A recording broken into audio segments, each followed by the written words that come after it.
नमस्कार दोस्तों।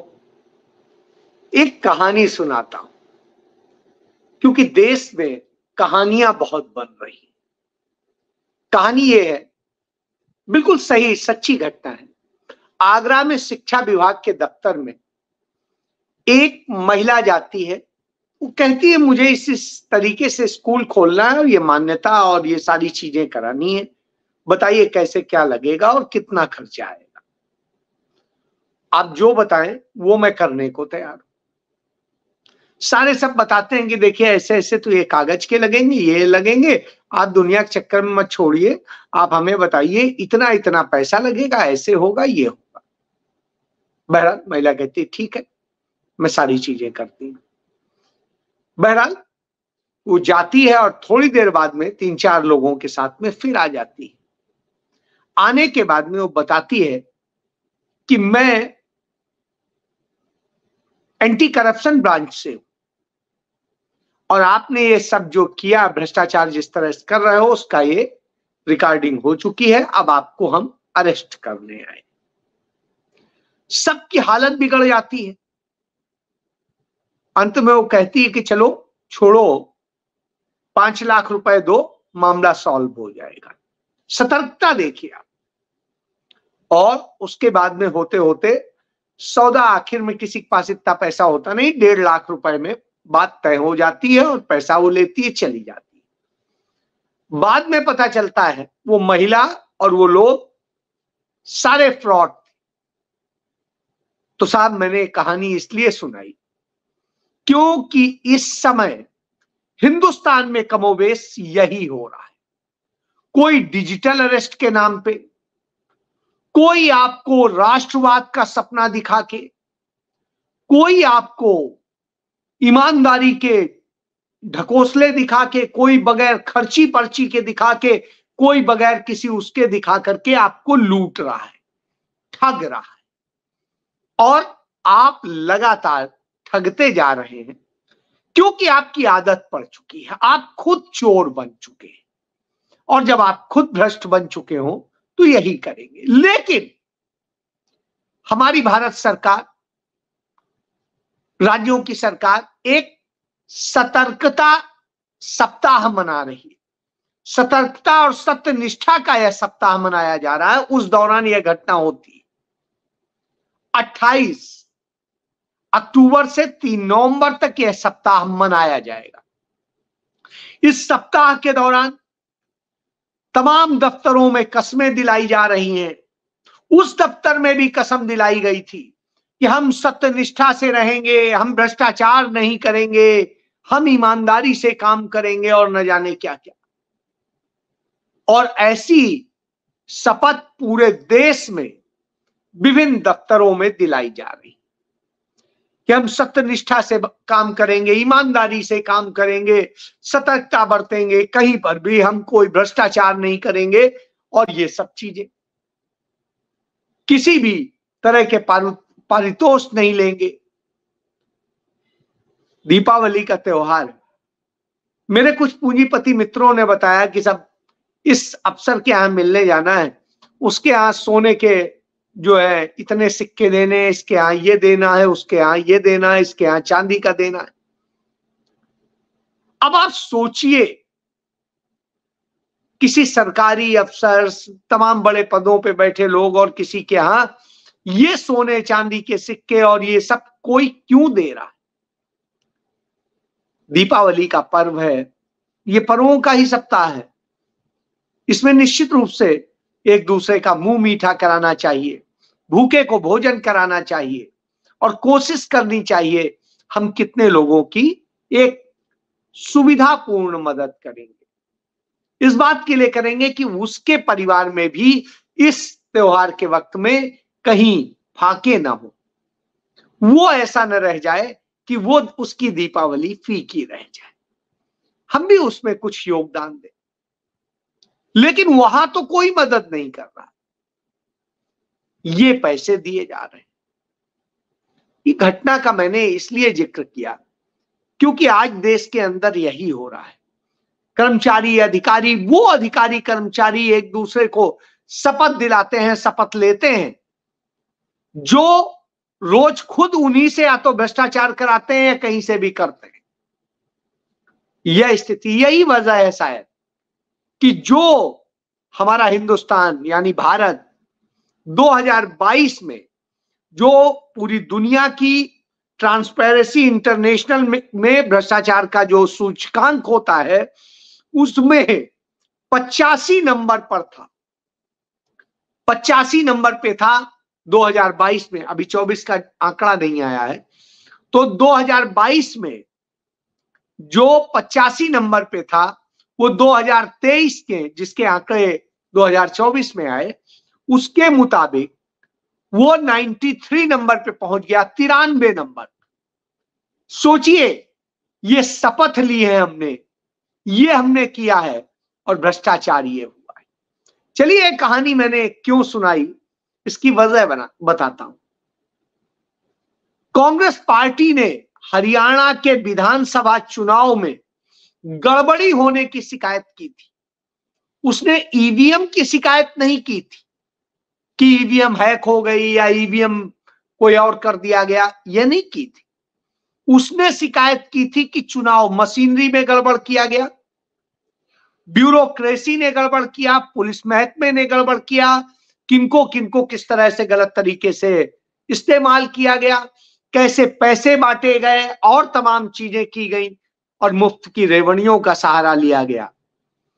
और इसके अलावा जो सबसे बड़ी शिकायत की थी वो शिकायत की थी कि 20 विधानसभा सीटों में 20 विधानसभा सीटों में जो ईवीएम थी करीब 10% के आसपास पड़ेंगी हर सीट पे, एक औसत लगा रहा हूं मैं, तो 10% से भी कम होंगी। तो आप सोचिए वो सीटों पे ईवीएम 99% चार्ज मिली, 99% चार्ज। स्वाभाविक सी बात है, मैंने अभी आपसे चर्चा करने के पहले अपने मोबाइल को 100% चार्ज किया, चार्ज करने के बाद स्विच ऑफ किया, स्विच ऑफ करने के बाद ऑन किया तो उसकी बैटरी 99% रह गई थी। तो जो ईवीएम 99% चार्ज सुबह मिलती है वोटिंग होने के पहले और वो सुबह 7 बजे जब ऑन की जाती है उस समय से लेकर के रात के 8 बजे जब वो खत्म हुई और सील की गई, उसके बाद 3 दिन रखी रही, चौथे दिन निकली और निकलने के बाद भी, इतनी वोटिंग होने के बाद भी वो 99% चार्ज थी।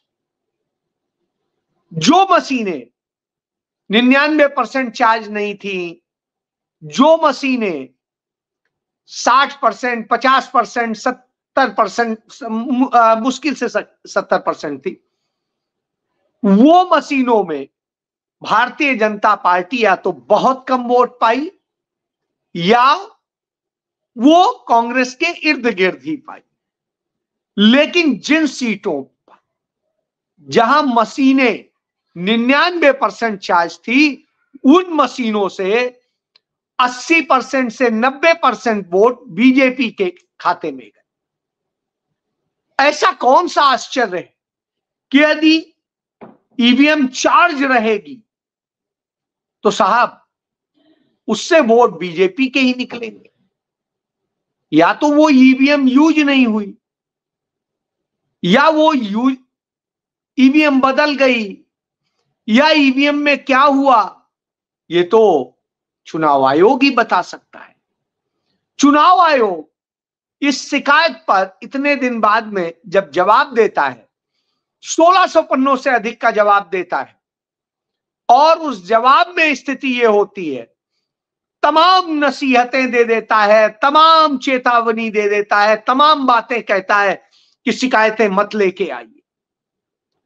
लेकिन जो मूल शिकायत थी कि साहब ये बताइए 99% कैसे चार्ज रह सकती है, तो उस पर कहते हैं फालतू की बात, इस पर कोई जवाब ही नहीं है। 99% कैसे चार्ज रह सकती है? आप अपना मोबाइल, लैपटॉप, अपना आईपैड, अपना दूसरे और चीजें, जो भी कुछ आप यूज करते हैं इलेक्ट्रॉनिक, उसे देख लीजिए। 100% चार्ज करके आप काम करके पूरे दिन, और उसके बाद में उसे पैक करके रख दीजिए। 3 दिन बाद खोलिए, देखिए कितने % बैटरी रह जाती। आप बिल्कुल कम यूज कीजिए, मत यूज करिए, ऑन करके छोड़ दीजिए पूरे दिन, फिर शाम को उसे ऑफ करके बंद करके रख दीजिए। 3 दिन बाद देखिएगा उसमें कितनी बैटरी रह जाती। तो 99% कैसे चार्ज रह गई, इसका जवाब सुप्रीम कोर्ट नहीं देता है, नसीहतें देता है। यह स्थिति है, तब आता है कि सुप्रीम कोर्ट कर क्या रहा है, हाई कोर्ट कर क्या रहा है, और चुनाव आयोग क्या कर रहा है। तो चुनाव आयोग ने कोई जवाब नहीं इस पर दिया, सिर्फ नसीहत दे दी। अब जब चुनाव आयोग नसीहत देता है तो सवाल तो उठता है। सवाल तो हालांकि बहुत समय से उठ रहे थे, लेकिन मुझे एक किस्सा बताइए जब चुनाव आयोग पे 2015 तक कभी सवाल उठे हो।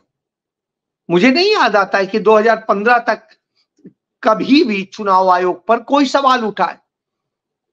एक भी आप खबर दिखा दीजिए, कोई शिकायत दिखा दीजिए, कुछ दिखा। शिकायतें होती थी मशीनरी को लेके, जो वो मशीनरी जिसमें अफसर हैं, दूसरे प्रत्याशी हैं, दूसरे लोग हैं। 19-20 पक्षपात का भी आ जाता था, लेकिन क्या इस तरह की आती थी? नहीं आती थी। लेकिन आज आ रही हैं। क्यों, इस पे बात करूंगा। उसके पहले बताता हूं, भारत में 1950 में 21 मार्च 1950 में पहली बार चुनाव आयुक्त जो है, मुख्य चुनाव आयुक्त बैठे थे सुकुमार सेन, और उसके बाद तमाम सारे लोग आए, जिनमें मैं कुछ के नाम बता देता हूं। BK Sundaram, SP Sen Verma, doctor Nagendra Singh, T Swaminathan, SL Shakdhar, RK Trivedi, RVS Peri Sastri, VS Ramadevi, TN Seshan, MS मासूक, JM Lyngdoh, TS Krishnamurthy, BB Tandon, N Gopal Swami, Navin Chawla, SY Quraishi, VS Sampath, HS Brahma, doctor Nasim Zaidi, Achal Kumar ज्योति, ओम प्रकाश रावत। यहां तक तो शिकायत नहीं आई, और ओम प्रकाश रावत के पहले तक जो है कभी भी कोई शिकायत नहीं आई। शिकायत आई सबसे पहली बार चुनाव आयोग जब कटघरे में खड़ा होना शुरू हुआ, वो हुआ सुनील अरोड़ा के समय से। जब सुनील अरोड़ा देश के मुख्य चुनाव आयुक्त बने 2 दिसंबर 2018 को, उसके बाद से चुनाव आयोग भारतीय जनता पार्टी आरएसएस का चुनाव आयोग दिखने लगा। उसके पहले कुछ थोड़े थोड़े प्रभाव पड़ रहे थे, लेकिन उसके बाद में वो भारतीय जनता पार्टी की विस्तारित शाखा दिखने लगी। उसके बाद सुशील चंद्रा रहे हो और अब राजीव कुमार हो। तो आप समझ लीजिए कि यह लोग अब सीधे सीधे लगता है कि चुनाव आयोग आरएसएस की एक विंग है, बीजेपी की एक विंग है, और वो उसका पालन करती है। क्यों ये कह रहा हूं? सबसे पहली बार 2019 के चुनाव में जो ईवीएम और वीवीपैट की पर्चियों के मिलान में गड़बड़ी आई थी, उसको लेके सुप्रीम कोर्ट में एडीआर ने मुकदमा किया था, और उस मुकदमे पे आज तक कोई कार्रवाई नहीं हुई है, आज तक कोई एक्शन नहीं हुआ। क्यों नहीं मिली? जो वीवीपैट कह रहा था और जो मिलान हो रहा था, उसका क्यों नहीं मिलान हो पाया? उस पर नहीं हो रहा है। उसके बाद में तमाम चुनावों में तमाम गड़बड़ियों की बातें सामने आने लगी, और इस ढंग से आने लगी जिनकी आप कल्पना नहीं कर सकते थे।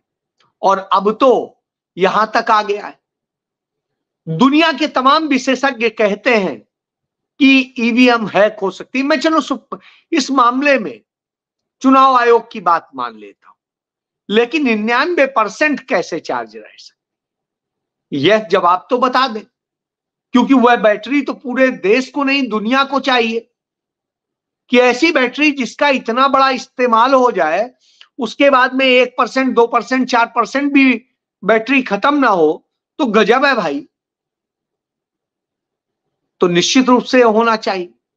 अब सवाल एक और आता है, चुनाव आयोग निष्पक्ष था तो महाराष्ट्र की डीजीपी को हटाने की मांग की थी महाअघाड़ी ने, और जो झारखंड के डीजीपी थे उनको हटाने की मांग की थी बीजेपी ने। बीजेपी की मांग पर झारखंड के डीजीपी को तो हटा दिया चुनाव आयोग, और महाराष्ट्र के डीजीपी को जो एक्सटेंशन पर है वो रेगुलर था, ये इसे 2 साल का एक्सटेंशन दे करके रखा गया है बीजेपी की कृपा से। तो आप सोचिए, उसको हटाने में कहता है कि नहीं ये हमारे अख्तियार में नहीं है। तो आपके अख्तियार में क्या है? बेईमानी करना। आपके अख्तियार में है कि कैसे विरोधी दलों को, कांग्रेस को हरवाना है, कांग्रेस मुक्त भारत बनाने में मदद करनी है। तो साहब, क्या सतर्कता सत्यनिष्ठा के सप्ताह में यदि सुप्रीम कोर्ट और चुनाव आयोग इस तरह की स्थितियों में है तो क्या कहेंगे? स्वाभाविक सी बात है, सवाल उठते हैं, उठने भी चाहिए। हमने देखा उत्तर प्रदेश में जब चुनाव हुए, अभी लोकसभा के चुनाव हुए, उस दौरान तमाम तथ्य सामने आए थे। सामने आया था कि कैसे जो वोट पड़े उत्तर प्रदेश में वो भी तमाम जगह वोट नहीं गिने गए। इसको लेकर टाइम्स ऑफ इंडिया के अरविंद सिंह ने पूरी खबर लिखी थी। वो खबर यही थी कि किस तरीके से वोटों का खेल किया गया। लेकिन साहब, इसमें था कि ईवीएम में वोट डाले गए 8,77,23,028 और ईवीएम में वोट गिने गए 8,76,75,134। तो फिर 47,894 वोट क्यों नहीं गिने गए? तमाम सीटें ऐसी हैं जो बहुत छोटे छोटे अंतर से हारी जीती गई, तो ये बड़ा फर्क डाल सकती थी। क्यों ऐसे हुआ? आश्चर्यजनक था। जिन 15 सीटों पर यह आश्चर्यजनक स्थिति हुई, उनमें एक वाराणसी थी, एक अमेठी थी, एक कन्नौज थी, मैनपुरी थी, लखनऊ थी, रायबरेली थी। इन 15 सीटों में से 7 पर बीजेपी की जीत हुई, 2 पर कांग्रेस की हुई, बाकी 6 पर समाजवादी पार्टी जीती है। तो आप बताइए क्यों ऐसा हुआ? 10 सीटों पर जो कुल वोट खारिज हुए उनकी संख्या 2,365 है। वो 3 सीटें हैं, फूलपुर की, सलेमपुर की, अमेठी।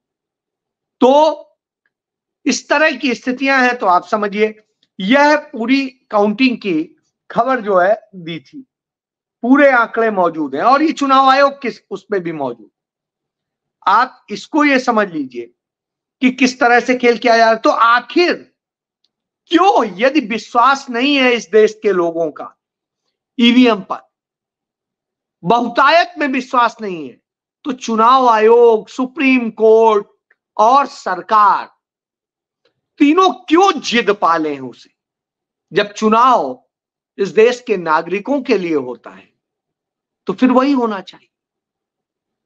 तो क्या अब महाराष्ट्र का चुनाव और झारखंड का भी चुनाव इसी 99% वाली पूरे खेल के तहत किया जाएगा? अब की बार मशीनें हो सकता है कम चार्ज मिल जाए,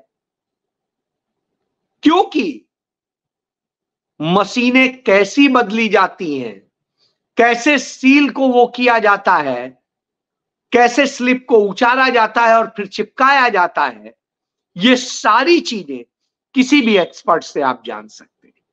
आप जान सकते हैं कि किस तरह से खेल किए जाते हैं। तो इससे आप यह समझ लीजिए कि यह खेल का दौर चल रहा है और चुनाव आयोग अंधा बहरा गूंगा लंगड़ा हो चुका है। लोग कहते हैं, हमारे देश के तमाम सारे लोग, क्यों नहीं इसको लेकर सुप्रीम कोर्ट जाते हैं, क्यों नहीं इसको लेकर वो करते हैं। सुप्रीम कोर्ट जाएंगे और यहां जाएंगे, देख ही रहे हैं जो पहले से पिटीशन 2019 से पड़ी हुई है उन पर तो कार्रवाई नहीं कर रही है सुप्रीम कोर्ट। चुनाव आयोग ऐसे जवाब दे रहा है, 1600 पेज खर्च कर देगा, लेकिन 99% बैटरी क्यों चार्ज है इसका जवाब नहीं दे पाएगा। इस देश में असल में सारी संस्थाओं को जो राहुल गांधी कहते हैं आरएसएस बीजेपी ने कब्जा कर लिया है। ऐसी स्थिति में आपको समाधान यही है कि पूरी ताकत के साथ में निकल के आप वोट दीजिए, और जब आप वह वोट देंगे तभी आप भारतीय जनता पार्टी को हरा पाएंगे।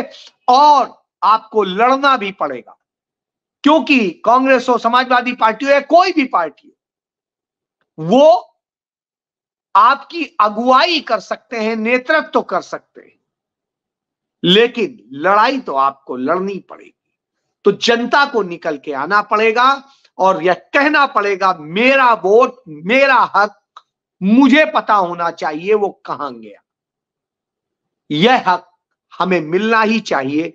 इसकी लड़ाई हमें लड़नी होगी। जब हम यह लड़ेंगे तभी जीतेंगे। इसलिए यह जरूरी है कि इसका जवाब न्यों दिया जाए। जय